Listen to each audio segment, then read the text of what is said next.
बिस्मिल्लाहिर्रहमानिर्रहीम। अस्सलाम वालेकुम नाज़रीन, लाइव डॉक्टर शाहिद मसूद के साथ मैं हूं नाला अली। नाज़रीन, ईद मिलादुन्नबी सल्लल्लाहु अलैहि वसल्लम के मौके पर रहमतुल्लिल आलमीन कॉन्फ्रेंस से खिताब करते हुए वज़ीर आज़म इमरान खान साहब ने कहा कि जब तक ज़िंदगी है कानून की हुक्मरानी के लिए लड़ता रहूँगा। जबकि शहबाज शरीफ साहब की ज़ेर सदारत नून लीग का एक अहम इजलास हुआ जिसमें हुकूमत मुखालिफ तहरीक के हवाले से हिकमत अमली तश्कील दी गई। इस समेत दिन भर जो अहम मौज़ूआत रहे हैं उन पर बात करने के लिए हमारे साथ स्टूडियो में मौजूद होंगे डॉक्टर शाहिद मसूद। अस्सलाम वालेकुम डॉक्टर साहब। वालेकुम जी, आपको भी नहीं। डॉक्टर साहब, ऑपोजिशन हमें इस बार काफ़ी मुतहरिक नज़र आ रही है चूँकि हुकूमती नाक़िस कारकर्दगी की वजह से शायद अब ऑपोजिशन को हुकूमत को टफ़ टाइम देने में क्या आप समझते हैं कि आसानी ज़्यादा होगी? क्योंकि कल जो इजलास हुआ उसमें भी ये फैसला किया गया कि पीपल्स पार्टी को भी अब PDM में दोबारा मदऊ किया जाएगा और हुकूमत मुखालिफ तहरीक की मज़ीद तैयारी की जाएगी। क्या समझते हैं कि क्या ऑपोजिशन इस बार टफ़ टाइम दे पाएगी हुकूमत को? देखें, कल से आप यूं समझ लें, बल्कि इस वक्त भी वज़ीर आज़म जो हैं, वज़ीर आज़म इमरान खान साहब, उनकी काबीना के कुछ लोग, लेकिन तमाम के तमाम नहीं, वज़ीर आज़म जो हैं वो एक चौमुखी लड़ाई लड़ रहे हैं। और उनकी जो एक अहम तरीन लड़ाई है इस वक्त वो है महंगाई के साथ। उसकी वजूहात जो भी हों, ठीक है, उनके कोई वज़ीर उनकी कोई बात करें या उनके वजूहात कुछ भी हों, लेकिन अब उस पर इतनी बहस हो चुकी कि उसका कोई तदारक करना ज़रूरी है। ठीक है, मतलब मिसाल के तौर पे तरक्याती बजट ना दें इस साल MNS को, तो क्या होगा? अपने MNS को ऐलान करें कि हम इस साल तरक्याती बजट नहीं दे रहे, ठीक है, या कम दे रहे हैं, ये रोक रहे हैं, हालात मुल्क ऐसे हैं, तो क्या फ़र्क पड़ेगा उससे? ठीक है, या TADA हम बंद कर रहे हैं, पार्लियामेंट के अरकान का, अपने अरकान का करें तो अपोजिशन भी कर लेगी। तो अपना ज़रा हुकूमत जो मैं कहता हूँ ना, तो इसका तमाम जो ढांचा है इसको शॉर्ट करें। स्मार्ट गवर्नमेंट्स आ गई ना, स्मार्ट गवर्नमेंट्स का कंसेप्ट आ रहा है दुनिया में, कि थोड़े लोग किस तरह से रन कर सकते हैं बड़े सिस्टम्स को। बहुत सारे लोग मिलके एक छोटे से सिस्टम को रन करेंगे तो फिर उसका कचूमा निकलेगा। तो इशू ये है कि सबसे पहले तो महंगाई के इसको देखिए। अच्छा, महंगाई जो मैंने आपसे पहले कहा ना कि ये अलग अलग मामलात हैं, तेल का मामला कुछ और है, तो सबको एक ही खाते में डाल दिए ना। और मतलब खैर उस पर बहुत बात हो रही है तो मैं उस पर बात नहीं करूँगा। दूसरी बात ये कि अपोजिशन जो है वो अब एहतजाज सड़कों पे करेगी, क्या करेगी, उस पर कल बात कर लेंगे। लेकिन ये महंगाई के ऊपर तो इन्होंने, खान साहब ने, काबू पाना ही पाना है, या लोगों को इस बात का इत्मीनान दिलाना है कि हम भी खर्चा कम कर रहे हैं। बड़ी बड़ी तकारीब बंद कर दें करना, बड़ी बड़ी तकारीब ना करें ना, 5-5, 6-6, ये तो मीडिया का दौर है। तो उसमें आप 8-10-12 लोगों के साथ या कौम के साथ बात कर लिया करें। कोई ज़रूरी नहीं है कि बहुत बड़े बड़े इज्तिमात हों, हर रोज़ 2 जो 4-4, 5-5, 8-8, 10-10 हुकूमत करना शुरू करेगी। वो इनका वज़ीर आज़म साहब का आइडिया बुरा नहीं था कि बहुत सारी सरकारी इमारत जो हैं वो बेकार हैं। वो बहुत अच्छा आइडिया था। शुरू में जो इन्होंने, वज़ीर आज़म साहब ने जो बात की थी ना, वो बात ऐसी थी जो लोगों के दिलों को मतलब वो बड़ी बड़ी अहम बात थी। गवर्नर हाउसेस, बहुत सारी बड़ी बड़ी बिल्डिंग्स, बड़े बड़े प्रोटोकॉल। तो अगर अब भी ऐसा कुछ कर लें तो देखिए, लोग जब देखते हैं ना कि महंगाई बढ़ी हुई है, लेकिन उसके साथ साथ हमारे जो हुक्मरान भी हुक्मरान हैं वो भी कॉम्प्रोमाइज कर कुछ रहे हैं, अपना उसके अखराजात कम नतीजे। कर अच्छा, रहे हैं। हुकूमत करेगी तो अपोजिशन खुद ब खुद मजबूर होगी करने पे। मतलब वो मजबूर हो जाएंगे ना करने पे। देखेंगे कि वज़ीर आज़म या उन्होंने कट किए अपने अखराजात, तकारीब कम कम होनी शुरू हो गई, ये कम होना। पहले था ना वज़ीर आज़म साहब का कि सिर्फ बिस्किट्स और चाय पिलाते थे, उसी पे चले जाएं, उसी फार्मूले पे दोबारा। तमाम के तमाम वज़रा, तमाम मिनिस्टर्स, इनक्लेव के अंदर जो घर बने हुए हैं, गाड़ियाँ हैं, खाने हैं, ये सारा का सारा ख़त्म कर दें।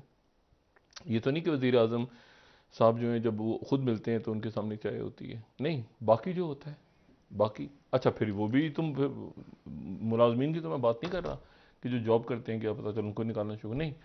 कोई ऐसा सिस्टम बनाए कि जिसके नतीजे में लोगों में जाए, तो लोगों में जाके उसके बाद फिर ये साथ साथ हम अब मशवरे दे सकते हैं। बहुत सारे आइडियाज़ गए हैं, तो अब तो मेरे ख्याल से ज़ाहिर है कि मशवरे ज़्यादा ही हो गए हैं।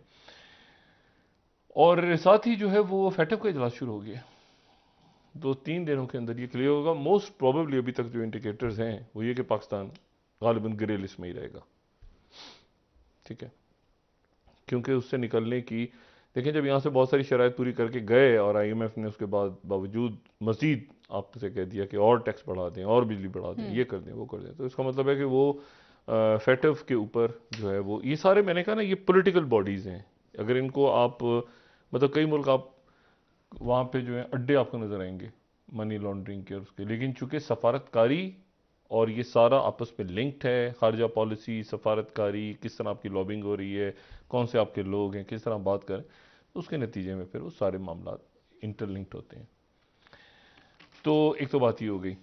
दूसरी जो बात है वो ये है कि ये 3-4 और बड़े इश्यूज हैं जो कि आने वाले दिनों में बतौर रियासत, अब मैं हुकूमत या अपोजिशन तो नहीं, रियासत हम पाकिस्तानी हैं सारे, और ये ख़ित्ता जो है वो एक नए आतिशफिशां, ऐसा लगता है कि मज़ीद आतिशफिशां यहाँ पे खुलने वाले हैं आने वाले दिनों में।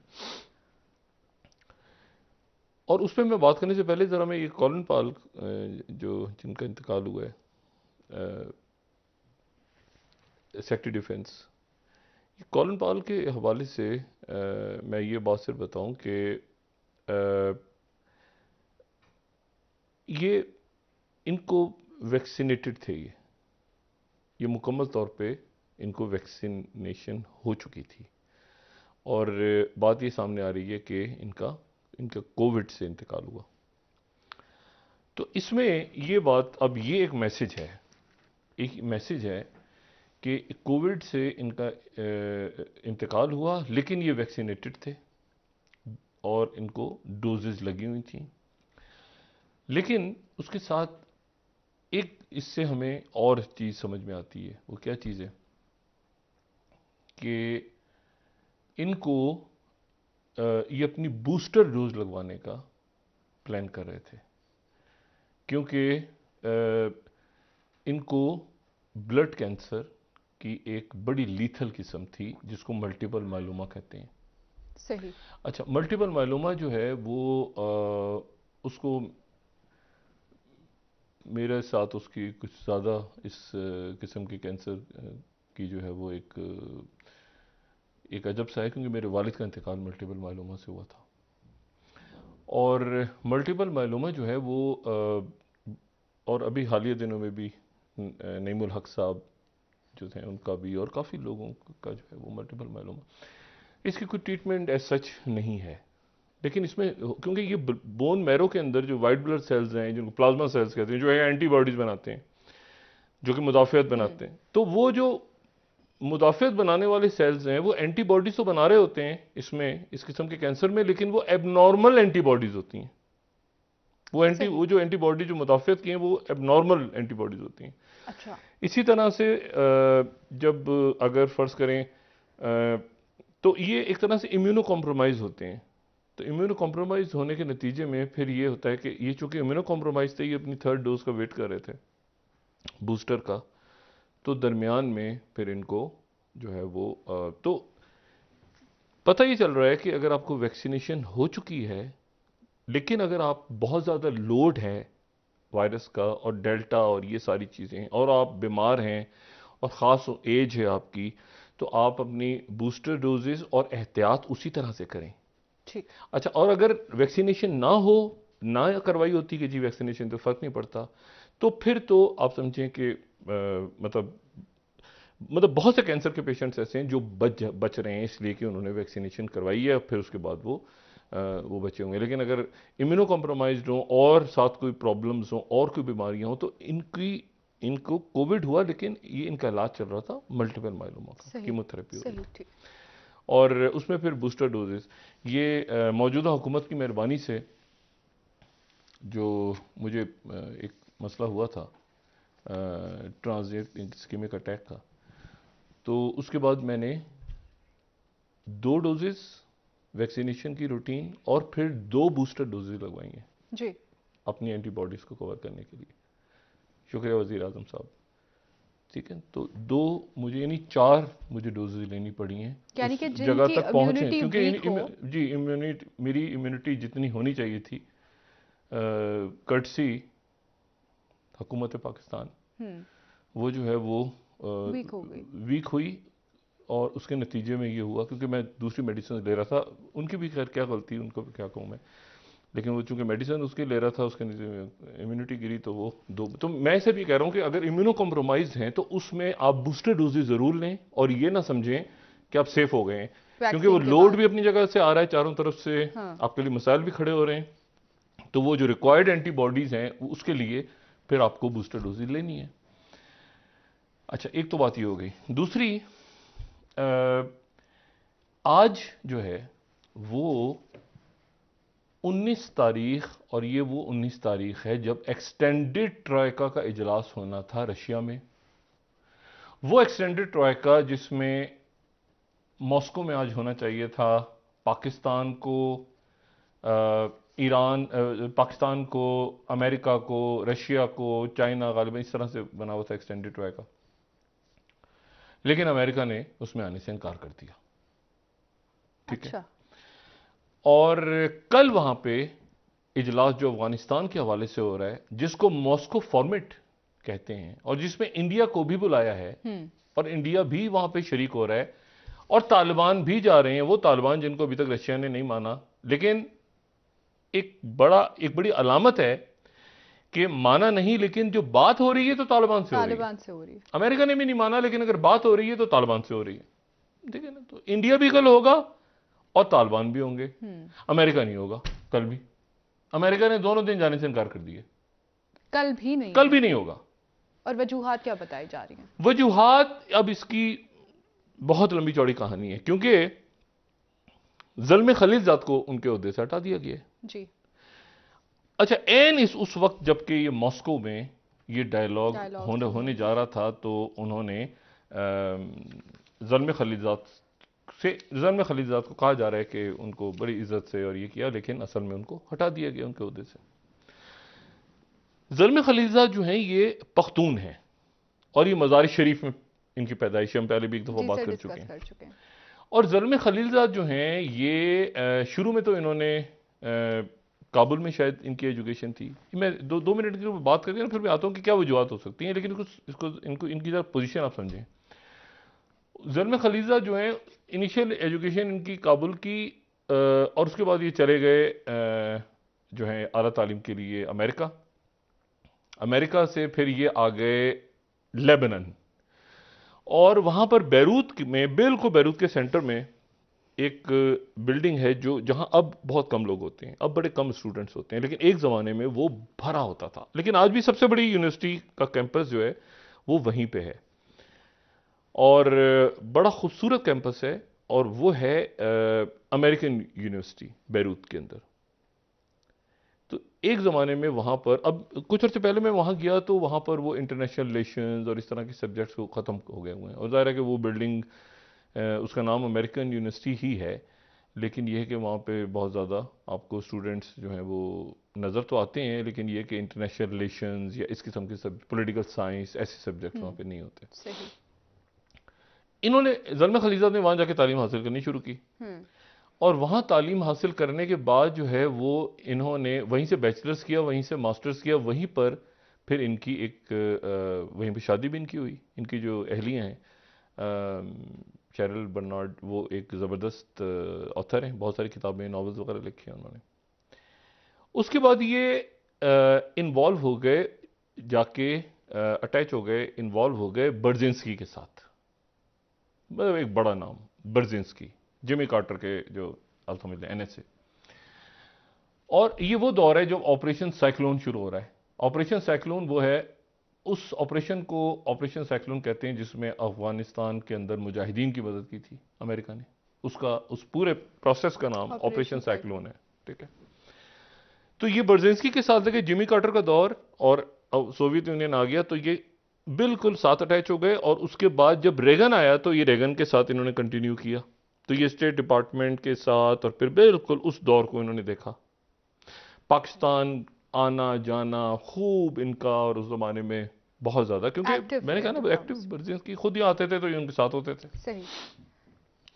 उसके बाद ये हुआ कि ये जो है ये इन्होंने पूरा वो दौर देखा। फिर ये जो है ये रैंड कॉरपोरेशन से 93 में इन्वॉल्व उसके साथ चले गए। रैंड कॉरपोरेशन उनका बड़ा, यानी आप समझ लें कि अमेरिकन रियासत और आगे की फ्यूचर प्लानिंग और जो भी उनका होता है सारा, रैंड कॉरपोरेशन। 28 पेपर्स इनके शाये हुए वहाँ पे। सही। और ज़ल्मे खलीलज़ाद जो हैं ये उर्दू भी बोलते हैं, फ़ारसी भी बोलते हैं, अरबी बोलते हैं, इंग्लिश बोलते हैं, ये दरी बोलते हैं, ये पश्तो बोलते हैं। ये मेरा ख्याल है कि इनको कुछ सेंट्रल एशिया की ज़बानें भी आती हैं। मतलब कमाल शख्सियत हैं। उसके बाद ये हुआ कि 2001 में इनको 9/11 से पहले कॉन्डलीज़ा राइस जब NSA थी तो कॉन्डलीज़ा राइस ने अपने सेटअप में वो लेकर आ गई नेशनल सिक्योरिटी काउंसिल के अंदर। और फिर 9/11 हुआ तो पता चला कि ज़ल्मे खलीलज़ाद मौजूद हैं टीम के अंदर प्रेसिडेंट बुश की। तो उनको फिर यहाँ पे भेजा और ये पूरा जो शुमाली इत्तेहाद और ऑपरेशन और तालिबान के खिलाफ और सारा कुछ। दरमियान का जो अरसा था, ये दरमियान का जो अरसा जिसमें ये रैंड कॉरपोरेशन के साथ थे, इस दौरान ये कुछ प्राइवेट फर्म्स के लिए भी काम करते रहे, जिनमें से एक यूनोकॉल थी। अच्छा। और यूनोकॉल वो थी जो तेल की पाइपलाइन जो तुर्कमेनिस्तान कैस्पियन सी से तुर्कमेनिस्तान से पार यूनोकॉल की स्कीम्स के ऊपर तो ये तालिबान के साथ भी खामोशी से इन टच थे। यूनोकॉल के ये एडवाइजर थे। खैर 9/11 हुआ, फिर ये उसके बाद इन्वॉल्व हुए, फिर ये सारा इन्होंने देखा, तो फिर उनके बाद सफ़ीर बना दिया गया। शुरू में नुमाइंदे अफगानिस्तान के लिए और स्पेशल इन्वॉय का टाइटल था, नुमाइंदा खुसूसी वगैरह ऐसा नहीं, एक स्पेशल इन्वॉय लेकिन बड़ा एक्टिव रोल। उसके बाद ये सफ़ीर बन गए 2003 में गालिबन, अमेरिका के सफ़ीर अफगानिस्तान में। उसके बाद इन्होंने यहाँ पे ये काबुल के अंदर जो यूनिवर्सिटी, अमेरिकन यूनिवर्सिटी और ये सारा कुछ इन्होंने बनाया। और फिर उसके बाद ये 2005 में इराक में अमेरिका के सफ़ीर बन गए और वहाँ बड़ा बड़े बुरे हालात थे उससे पहले। अच्छा, 2005 इराक में इराक में आप देखें, आप पोस्टिंग्स देखें, अफगानिस्तान, इराक। और इराक में इन्होंने जाकर रिप्लेस किया, वो इनसे पहले थे पॉल ब्रेमर और जॉन नेग्रेपोंटे जो बाद में डिप्टी सेक्रेटरी डिफेंस हो गए थे। और पॉल ब्रेमर तो डिजास्टर था बहुत बड़ा, नेग्रेपोंटे भी डिजास्टर। इन्होंने जाके वहां पे, अच्छा इन्होंने यहाँ अफगानिस्तान में अपनी मौजूदगी में इलेक्शन करवा दिया पहला, लोया जरगा वगैरह, जिसमें हामिद करजई जीते। और वहां इराक में जाके इराक का इलेक्शन करवा दिया, इराक का ही लिख दिया। और वहां पर भी अमेरिकन यूनिवर्सिटी वगैरह इधर भी बनाई उधर भी बनाई, तो ये उसमें इन्वॉल्व रहे। और उसके बाद ये हुआ कि 2007 में गालिबन फिर ये इराक से इनको यूनाइटेड नेशंस भेज दिया गया खुसूसी मंदूब के तौर पे। अब इनकी जरा पोर्टफोलियो देखें, ये वो दौर चल रहा है जो कि पिछला दौर है, ओबामा और रिपब्लिकन साइड की तरफ ज़्यादा इनका वो हमेशा रहा। लेकिन बहरहाल ये कि ये उस दौर में एक्टिव यूनाइटेड ने, फिर उसके बाद ये हटा दिया गया, ये चले गए। जाहिर है कि गवर्नमेंट्स वगैरह चेंज हो गई, ये सब चले गए। अब जनाब क्या हुआ कि जब डोनाल्ड ट्रंप आए तो इनको बुला लिया वापस कि जी विड्रॉ करना है हमने और मुज़ाकरात तो चल रहे हैं, तो आप उसको टीम को लीड करें। तो ये वापस आ गए 2018 में, गालिबन 18, 19, 20, 18, 17, 18 में वापस आ गए। 2 मुज़ाकरात इन्होंने किए और 2 मुज़ाकरात करके इन्होंने ये सारा फाइनल किया। और उसके बाद इनको कुछ अरसा पहले इनको साइड लाइन कर दिया गया और इनके जो नायब थे उनको आगे कर दिया। और इनके जो नायब जिनको आगे किया वो टॉम वेस्ट, ठीक है। टॉम वेस्ट को थोड़ा सा प्रमोट किया, यानी वो भी बड़े जबरदस्त, वो कार्नेगी में रहे हैं, वो भी स्टेट डिपार्टमेंट पाकिस्तान में भी रहे हैं। अच्छा। सफारत कारी करते रहे हैं, कराची कौंसलेट में भी रहे हैं, इस्लामाबाद में भी रहे हैं और साउथ एशिया प्रोग्राम्स को कार्नेगी में देखते रहे हैं और बड़े अच्छे मंजे हुए। वो इनके नायब, तो नायब को प्रमोट करके ज़ल्मे खलीलज़ाद की जगह इन्होंने, आपको याद होगा चंद रोज पहले हमने बात की थी कि कतर में जो डेलीगेशन आया है उसमें ज़ल्मे खलीलज़ाद नहीं है जी सर, बल्कि उनके नायब है। तो उनके नायब को ज़ल्मे खलीलज़ाद की जगह जी ये वो हैं टॉम वेस्ट, ठीक है। और ये टॉम वेस्ट वो हैं जो यहाँ CIA के डायरेक्टर जब आए थे तो उनके साथ थे, ज़ल्मे नहीं थे, ठीक है। इसीलिए इसी तरह से जब वहां पे डिप्टी डायरेक्टर CIA के कतर में मुज़ाकरात कर रहे थे तो डेविड कोहन, तो उनके साथ टॉम वेस्ट थे उनके साथ ज़ल्म खलीजाद नहीं। तो ज़ल्म खलीजाद ने कुछ अर्सा पहले सारा मलबा ज़ल्म खलीजाद पे डल गया कि जो विड्रॉल हुआ है, और ये कहा गया कि आपका जो टिल्ट है ये तो थोड़ा सा तालिबान की तरफ है। तो इन्होंने कहा कि उनके आर्मी के लोगों ने भी कहा ना, बयान दिया कि भाई हम तो ये जो सियासतदान है वो अपनी मुसीबतें गले डालते थे हमारे, ट्रंप और बाइडेन, हम तो इनकला नहीं चाहते। उन्होंने कहा अच्छा वो किसी को बकरा बनाने के सर पर डाल के इनके ऊपर डाल दिया कि जो कुछ किया इन्होंने किया। तो इनसे इस्तीफा दे दिया, ले लिया, जो भी कुछ किया, तो ये साइड पे हो गए और इनकी जगह टॉम वेस्ट आ गए। अच्छा, अब इशू ये है कि प्रॉब्लम यहां पे दो तीन है। ये मैंने कहा दो तीन एक साथ चीजें खड़ी हो रही हैं। कल जो है वो रशिया में इजलास होना है, अमेरिका उसमें नहीं है, इंडिया है रशिया में। इनवाइटेड अच्छा, तो था ना, इनवाइटेड था ना, अमेरिका नहीं है। दोनों दिन नहीं है। पहले खबर आई कि दोनों दिन होगा, फिर खबर आई एक दिन होगा, फिर दोनों दिन नहीं होगा। नाराज हो गए अमेरिका नाराज होगा। उसकी नाराजगी की वजूहत है। सही, देखिए नाराजगी की वजूहत है, रशिया से नाराज है या तालिबान से डॉक्टर साहब? बस सबसे ही नाराज हैं इस वक्त। उसकी वजह यह है कि देखें ये जो सारा खेल है ना, ये जो खेल चला है 15-20 साल 25 साल, ये कंटेनमेंट ऑफ चाइना, ठीक है, चाइना को कंटेन करना है ऐसे ही ना। और रशिया को तो सोचा भी नहीं था कि रशिया निकल के आ जाएगा, एकदम से दोबारा इमर्ज हो जाएगा ये सारा। तो वो बुनियादी तौर पे चाइना कंटेन होते होते इंडिया कंटेन हो गया। अजीब सूरत हाल बन गई ना, इंडिया कंटेन हो गया चारों तरफ से। एक तरफ बांग्लादेश, उधर से मुजाहरे हो रहे हैं, उधर से हसीना वाजिद कह रही है मोदी को इंसान बनो, ठीक है, उधर से नेपाल, उधर से भूटान, तो चाइना चला गया, बात ही नहीं कर रहा भूटान पे। अच्छा एनीवे, और इधर से पाकिस्तान, और तो अफगानिस्तान में भी कोई ताल्लुकात नहीं, अफगानिस्तान तो कट ऑफ हो गया टोटल ना। पहली दफा तो कल मिलेंगे वहां पे जाके मिलेंगे, और पहली जो मोदी साहब ने बात की थी तो वो तो बुरा भला कह दिया था। अब कल रशिया में जब चाइना बैठा होगा साथ, चाइना होगा ना, रशियंस होंगे, पाकिस्तान होगा, ठीक है। और तो अमेरिकन को बुनियादी तौर पे बेसिक जो मसला हुआ है ना इस वक्त, वो ये हुआ है, ये ओवर द होराइजन फारिग है, ये इसको छोड़ दें आप। ओवर द होराइजन ये मैं पता नहीं क्या है, मैं मुझे नहीं, ये असल बात ये है कि सेंट्रल एशिया के अंदर से खत्म हो गए। अफगानिस्तान सेंट्रल एशिया था ना, अब आपने यहां पर बैठना था बिल्कुल चाइना के नीचे साथ, उज्बेकिस्तान इधर उधर। उसने टॉफी पकड़ाई प्यूटन ने कि जी अब मैं आपको बेसिस देता हूं ना, और 2-3 दिन पहले कह दिया कि यहां पर कोई अमेरिका किसी जगह पर नहीं आएगा, चाहे वो सीएसटीओ के। इनका था कि उज्बेकिस्तान में तो होगी ना, क्योंकि सीएसटीओ का मेंबर नहीं रहा। ताजिकिस्तान के अंदर कोई मज़ाहमती तहरीक, फलाना ढिमाकना, पैरल गवर्नमेंट शायद तो आखिर में उन्होंने जाके इनको दिखा दिया अमेरिकन को। अजीब हो गया ना सिलसिला। ये थोड़ी था यहां गड़बड़ हो गई सारी कि भाई आप सेंट्रल एशिया में भी नहीं है, अब अफगानिस्तान। ऐसा कभी हुआ ही नहीं है कि अमेरिका इस तरह से यहां से गायब हो जाए। मतलब अचानक आप कहेंगे जी किधर है भाई, तो मतलब कुछ समझ नहीं आ रहा, कोई बेसिस भी नहीं है, वो एयरपोर्ट भी खत्म कर रहे हैं वहां से। मतलब वो देखिए ना, अजीब सी सूरत हाल बनी है। एक दफा जब आपने कह दिया कि अमेरिका नहीं होगा, तो उनके फिर उनकी बेसिस का क्या होगा? बेसिस के साथ ही जाएंगे ना अमेरिकन, ये बेसिस छोड़ के चले जाएंगे, तोहफा दे जाएंगे बगराम की तरह। कुछ तो करेंगे ना। अच्छा सुने, नहीं एक और अब ये तो एक तो ये बड़ा मसला कि भाई ये क्या हुआ है, ये बहुत बड़ा स्ट्रेटेजिक डिजास्टर है, स्ट्रेटेजिक डिजास्टर है।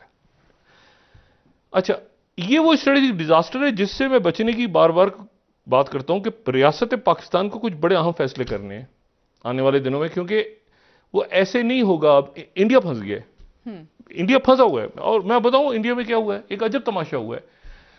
देखें ट्रक की बत्ती, मुझे समझ नहीं आता कि ये कौन ट्रक की बत्तियां इनको दिखाता है और ट्रक की बत्ती के पीछे क्यों लगते हैं। ये जो है ये ऐसा हुआ कि जो जयशंकर हैं वो इसराइल गए जी, और इसराइल जाके उन्होंने वहां पर इसराइल के जयशंकर इसराइल पहुंचे हुए थे। जी हाँ, जयशंकर इसराइल में, इसराइल के साथ जाहिर है इंडिया के ताल्लुकात हैं, अच्छे ताल्लुकात। अच्छा, तो वहां पहुंचे हुए थे। तो वहां पर फिर सेक्रेटरी ब्लिंकन ने जो है वो वर्चुअल से कॉन्फ्रेंस थी, तो सेक्रेटरी ब्लिंकन भी हैं और यूएई, वो अब्राहम एकॉर्ड जो हुए थे तो उसका 1 साल मनाने की कोई तकरीब हो रही थी यूएई और इसराइल, और बीच में इंडिया भी घुस गया। हालांकि इंडिया का तो कोई इब्राहिम एकॉर्ड से ताल्लुक नहीं था, और साथ ही एक नई चीज का वजूद हो गया।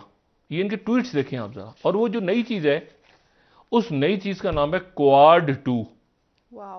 ये कितने क्वाड दुनिया में बन गए हैं खुदा जाने, मैं नहीं जानता। आप यकीन करें ये अमेरिकन ने पागल कर दिया सबको, और कुछ किया हो ना हो, खुद भी हो गए, हमें भी कर दिया एक नए। हाँ मिलिट्री अलायंस होगा डॉक्टर? हाँ, सुने ना, उसमें अमेरिका, इसराइल, इंडिया और यूएई। अच्छा ना, यूएई कह रहे हैं कि ऐसा कोई, लेकिन इंडिया में उन्होंने ऐलान कर दिया कि जनाब ये जो है, ये देखिए ना, हिंदुस्तान टाइम्स कह रहा है न्यू क्वाड। कहां ये क्वाड बन गया अचानक? ये ऐसे बना है, यूं चारों की मीटिंग हुई और उसके बाद वो जनाब new quad to contain Taliban, India, Israel, USA, UAE meeting spark speculation. यानी ये क्वाड कहां से लफ्ज आया?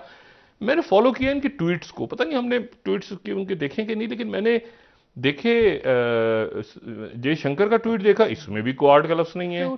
ठीक है, हाँ, फ्रूटफुल मीटिंग हुई, पहली हुई। अच्छा, उन्होंने कहा कि आई मेट, इस तरह करके उन्होंने वर्चुअली, सेक्रेटरी ब्लिंकन ने कह दिया, इसमें भी मुझे कोई क्वाड का लफ्ज नजर आया। Issue of concern in the region and globally, ये बड़ी इंटरेस्टिंग बात है, इंपॉर्टेंट। अच्छा, और तो उसकी कुछ चीज तो हुई ना। अब ये देखें ना, इसराइल ने क्या किया, establish a 4 member international forum for economic corporation, यहां से लफ्ज निकला इकोनॉमिक फोरम। हाँ, अच्छा, बन गया ना, अब यहां से लफ्ज निकला, एक और क्वाड हो गया।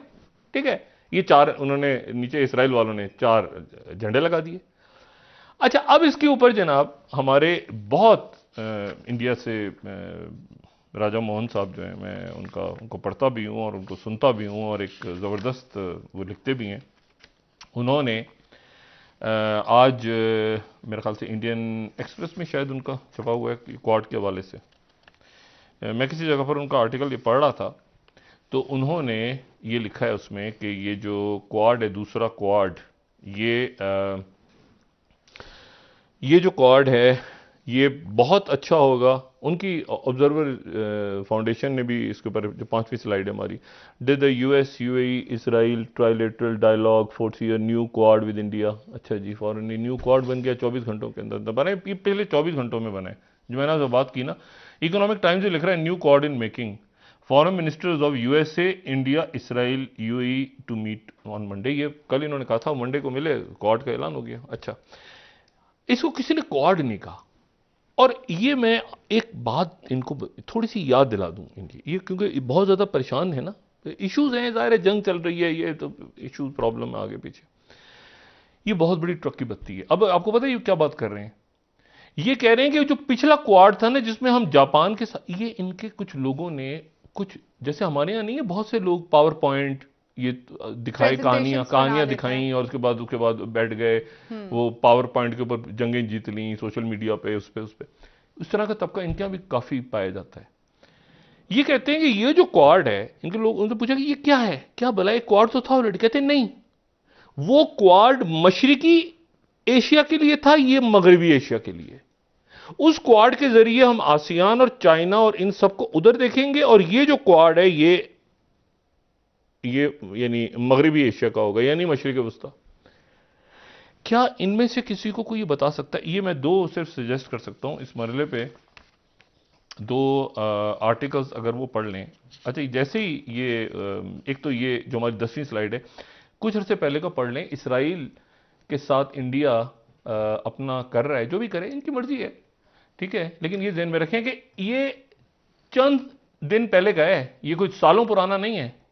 इसराइल ने अमेरिका को मना कर दिया था कि हैफा की पोर्ट पे मत जाओ, क्योंकि चाइनीज, अमेरिकन को यकीन है कि चाइना जो बैठ गया हैफा की बंदरगाह पे, वो सर्वेलेंस के लिए बैठा है, जासूसी कर रहा है बैठा हुआ। तो अमेरिकन, चाइनीज ने मना कर दिया कि पास नहीं आना, दूर रहो। और उसके साथ ही ये जिस मुल्क के साथ ये कर रहे हैं, यानी इसराइल उनके साथ, वहां पर आज के दिन ऑपेड छपा हुआ है, जो हमारी 15वीं स्लाइड है। In Modi's new India, Mahatma Gandhi is out, his assassin is in. Mahatma Gandhi बाहर हो गए नए भारत में, और उनका कातिल जो है वो वापस इन हो गए। ये आज के इसराइली अखबार लिख रहे हैं। तीसरी बात ये ध्यान में रखें कि जो अबू धाबी है और जो कतर है और ये सारे मुल्क हैं, ये पहले भी मैं दिखा चुका हूं और ये दोबारा स्लाइड दिखा रहा हूं। कंप्रीहेंसिव स्ट्रेटेजिक पार्टनरशिप है यूएई की। अबू धाबी की जो पोर्ट्स हैं उनको चाइनीज कंपनीज ऑपरेट कर रही हैं, ठीक है। तो इसको थोड़ा बड़ा हम करें, ये इसको तो आप देखें कि इसमें यूएई, सऊदी अरेबिया, ईरान, ये ये मुल्क सारे जो कि गहरे रेड में हैं, ये कॉम्प्रिहेंसिव स्ट्रेटेजिक पार्टनरशिप है इनके साथ। सऊदी अरेबिया, ईरान, ठीक है, और इसमें यूएई और बाकियों के साथ स्ट्रेटेजिक पार्टनरशिप, सारे मुल्कों के साथ स्ट्रेटेजिक पार्टनरशिप है। और मैं जब इन मुल्कों में गया तो खास आपको मैं यहां बताता चलूं कि वहां पे 6G की बात हो रही थी, 5G नहीं, 6G। वो कहते हैं चाइना से हमारी बात चल रही है 6G के लिए। अच्छा, ठीक है, 6G टेक्नोलॉजी। कहते हैं 5G तो बड़ी पुरानी हो गई है, हम जो ये जो स्मार्ट सिटीज बन रही हैं, हम जो आगे प्लान कर रहे हैं, तो वो 6G का कर रहे हैं। अब ये दूसरी क्वाड बन गई, ये ट्रक की बत्ती। इशू असल जो है वो उनकी आर्मी ने आज बात की है, और उनकी आर्मी ने रियलिस्टिक बात की है। ये जो पावर पॉइंट प्रेजेंटेशंस और जयशंकर और ये सारी कहानी से भारत की आर्मी ने, भारत के जो उनके ईस्टर्न कमांड के हैं, उन्होंने आज बात की, और उन्होंने बात जो है वो हकीकत पसंदाना बात की है। और उन्होंने कहा जो 23 जुलाई के line of control under constant surveillance and increase activities of Chinese army, eastern army commander. Realistic बात की है, क्योंकि मैं आपसे पहले कह रहा हूं कि किसी किस्म का, किसी ये जो उनके मनोज पांडे हैं, उन्होंने कहा किसी किस्म का कोई एग्रीमेंट नहीं हुआ। देखिए, ये अगर 13, मैंने लोगों से पूछा, मैंने कहा 13 में कोई प्रोग्रेस हुई थी? वो कहते कभी नहीं। मैं कहा यहां तक फिर बताते क्यों आए कि डिसएंगेजमेंट हो रही है, पीछे हट रहे हैं, ये हो रहा है, वो चाइना तो कह रहा है कि हमने कोई बात ही हमारे साथ नहीं हुई।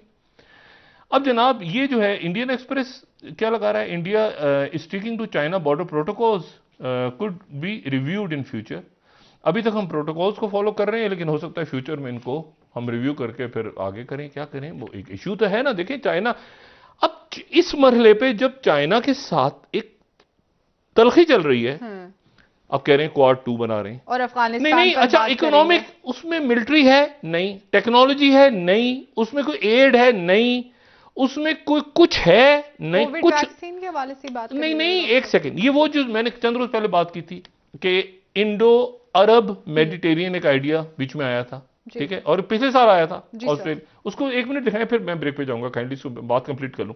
वो आइडिया ये था कि एक तो ये आइडिया था कि ये यानी हाँ, चेन्नई से आप स्टार्ट करेंगे और वो जाएंगे डायरेक्ट यूएई से जाएंगे आप इसराइल, और इसराइल से आप जाएंगे यूरोप, और दरमियान में चूंकि ईस्ट मेडिटेरियन है, ये ईस्ट मेडिटेरियन, तो ईस्ट मेडिटेरियन में लेबनान, टर्की, ग्रीस, इसराइल, लेकिन गजा भी है, ये ध्यान में रखें। गजा की पट्टी, वो कहते हैं ना गजा के साथ जो साहिल है वो तो ईस्ट मेडिटेरियन है ना, तो ईस्ट मेडिटेरियन में वो भी है, ग्रीस भी है, ये सारे जो यूरोप के, जो साउथ यूरोप पूरा ईस्ट मेडिटेरियन है, तो वहां।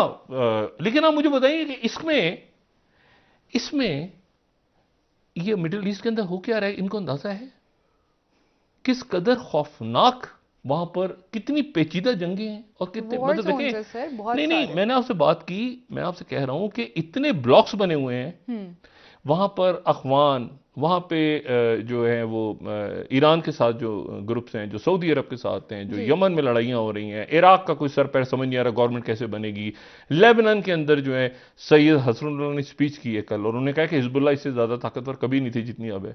अच्छा, सऊदी अरेबिया ये जो हुतीस के हैं, इसको टैकल करना है। यूएई के अपने, यूएई ने नहीं कहा क्वाड, किसी मुल्क ने नहीं, इनके हाथ से वो क्वाड की चीज शुरू हो गई पूरी। अच्छा, या तो अमेरिकन को ट्रक की बत्ती दिखा के इनको इधर उधर खींच रहे हैं, अब ये उसको छोड़ के ना, सारा जापान, चीन वीन छोड़ के ये लग जाएंगे ये मिडिल ईस्ट के अंदर अमेरिका जंगों में।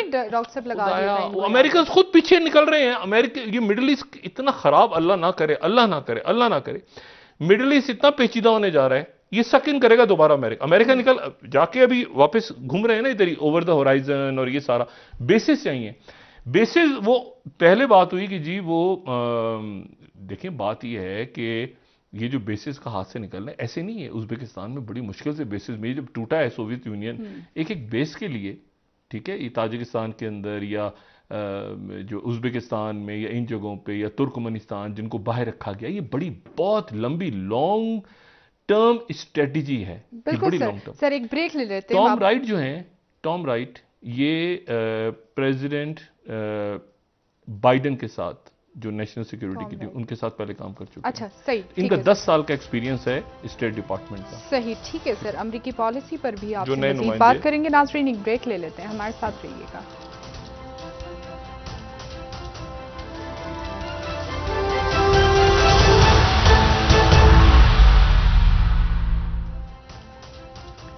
वेलकम बैक नाजरीन। जी डॉक्टर साहब, इतलात आज ये भी आ रही थी कि पाक बहरिया ने भारतीय आबदोज को पाकिस्तानी हुदूद से जो है वो वापस भेज दिया है।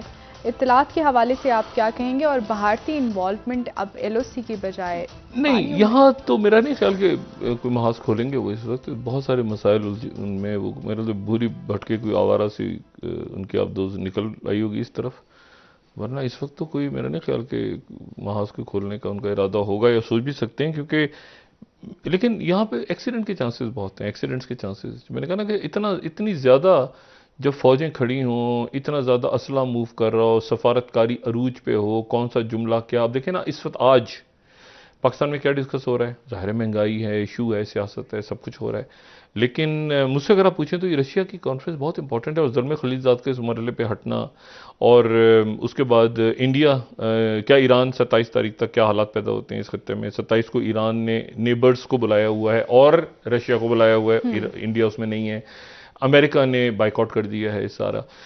रशिया और चाइना दोनों ने आज ये उनकी तरफ से ये बाकायदा बताया गया। अच्छा, ये जो है ना स्लाइड नंबर 11 जरा दिखाएंगे, ये कुछ अर्से पहले की, इसको जरा देख लें। चाइना हर जगह पे है, हाँ मतलब गड़बड़ ना हो जाए बाद में, ठीक है ना। ये 2021 सितंबर में चाइना इसराइल ने जो है वो चाइनीज ऑपरेटेड हैफा में स्टार्ट कर दी थी रीजनल ट्रेडिंग के लिए। हाँ, तो वहाँ इंडिया में ऐसी जो है ना ट्रक की बत्ती के पीछे जयशंकर, तो चलें।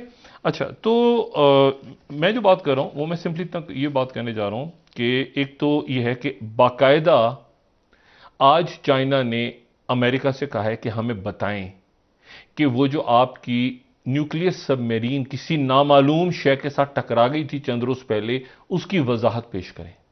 ठीक है, हम सिक्योरिटी काउंसिल में जा रहे हैं, और ये ग्लोबल टाइम्स को मैं यहाँ पे कोट करूँ, 17वीं स्लाइड है कि चाइना ने डिमांड किया है कि ये जो आपकी एक आवारा सी न्यूक्लियर सबमरीन टकरा गई थी किसी चीज़ के साथ, उसके नतीजे में और चाइना के कंसर्न्स क्यों है डॉक्टर साहब? इस इलाके में न्यूक्लियर सबमरीन टकराना शुरू कर दें तो खतरा, जो कल को किसी मुल्क से टकरा जाए जाके बंदरगाह पे न्यूक्लियर सबमरीन से टकरा रही है, ठीक है ना। ये तो अजीब, उनके जजीरे हैं, फौज लोग हैं, दुनिया, मतलब ये तो अजीब सी बात है। तो इनकी जो कनेटिकट, USS कनेटिकट है, hitting of an unknown object, तो ये क्या है भाई, अननोन ऑब्जेक्ट से टकरा गए, ये क्या वजाहत है? तो ये जो है इन्होंने आज उनसे वजाहत मांग ली है। और उसके साथ ही जो दूसरी बात है, नॉर्थ कोरिया ने आज फिर एक सिलसिला किया है, और उन्होंने, जो BBC कोट कर रहा है कि सस्पेक्टेड सबमरीन लॉन्च्ड मिसाइल उन्होंने जापानीज वाटर के अंदर, ये वही जापानीज वाटर हैं जहां पे रशिया और चाइना की एक्सरसाइजेज हैं, हो रही हैं। नॉर्थ कोरिया जाहिर है कि चाइना का इत्तेहादी है, उन्होंने वहाँ पर अपना सबमरीन मिसाइल लॉन्च किया, और ये 2019 के बाद पहला उनका सबमरीन से, यानी जो मिसाइल है वो सबमरीन से गया है। यानी अक्सर हम देखते हैं मनाजिर वगैरह के वो पानी के नीचे से निकला है, सबमरीन से फायर हुआ है, ठीक है। और वो जाके उन्होंने अपना एक्सपेरिमेंट किया 2019 के बाद, और बहुत पावरफुल। ये कह रहे हैं कि साउथ कोरिया कह रहा है कि एक किया है, पता नहीं जापान कह रहा है कि 2 किए हैं, अमेरिका जो है वो अभी अपनी कंफर्मेशन कर रहा है उस खत्ते में। लेकिन इन्होंने साथ ही ये एक्सरसाइज हुई, और साथ ही इसमें जो है वो दोनों जो फौजें थी दोनों मुल्कों की, अब ये जो है ना, ये असल जो एक होता है ना कि वो इत्तेहाद शो करना, वो इत्तेहाद उन्होंने आज शो किया है। और वो उन्होंने इस तरह से शो किया है कि रशिया और चाइना और रशिया के जो वॉरशिप्स हैं वो एक साथ वो गुजरे एक्सरसाइजेस करके, वो जो स्टेट ऑफ ये जो ताइवान है वहाँ से वो एक साथ गुजरे। ये साउथ चाइना मॉर्निंग पोस्ट जो खबर दे रहा है कि China and Russia send warships pass Japan, बिल्कुल कॉपरेशन शो करने के लिए वहाँ से एक साथ गुजरे हैं। अच्छा, इसमें अब 2-3 बातें देखें। पाकिस्तान को पहली बात तो ये है कि ये सारे मैनमेड क्राइसिस हैं पाकिस्तान में, जो जितने कोई बहरान ऐसा है इस वक्त जो कि कुदरत की तरफ से आया हो, कोई नहीं है। अल्लाह ताला ने बड़ी मेहरबानी की। इंडिया में भी मैनमेड क्राइसिस है, वो उनके सर फाड़ रहे हैं, वो मार रहे हैं एक दूसरे को, मैनमेड क्राइसिस है। कुदरत की तरफ से तो कोविड आया था ना, उससे फिर निकलना कैसे आपने, ये आपके ऊपर होता है। बड़े अच्छे तरीके से निकला, पाकिस्तान भी बहुत अच्छे तरीके से निकले, दुनिया निकली।